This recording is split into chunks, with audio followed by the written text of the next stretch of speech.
বন্ধুরা, ফেসবুক থেকে সফলতা অর্জন করতে গেলে দুটো জিনিস আমাদের খুবই গুরুত্বপূর্ণ। এক হচ্ছে সময়, দুই হচ্ছে ধৈর্য। এই দুটো জিনিস যে মেনটেন্স করতে পারবে সে 100% গ্যারেন্টি ফেসবুক থেকে সফলতা অর্জন করবে। আর ফেসবুককে তুমি যত সময় দেবে ফেসবুক কিন্তু তত তাড়াতাড়ি তোমার সফলতা এনে দেবে। ফেসবুক কিন্তু তোমার বাইরের কাজ দেখবে না, ফেসবুক দেখবে তোমাকে, যে ফেসবুককে তুমি কতটা সময় দিচ্ছ।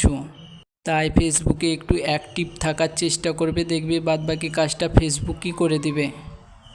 আর তোমার গাইডলাইনে আসা প্রত্যেকটি ভিডিও দেখবে, ভিডিও দেখে ভিডিও রিলেটিভ কমেন্ট করবে। এই দেখেই তোমার ফেসবুক কিন্তু সফলতা এনে দিবে। আর যত বেশি কমেন্ট তত বেশি পরিচিতি। আর যদি আরও বেশি ফলোয়ার্স বাড়াতে চাও তাহলে রিপ্লাই কমেন্ট করবে, আরও বেশি ফলোয়ার্স বাড়বে তোমাদের, দেখবে।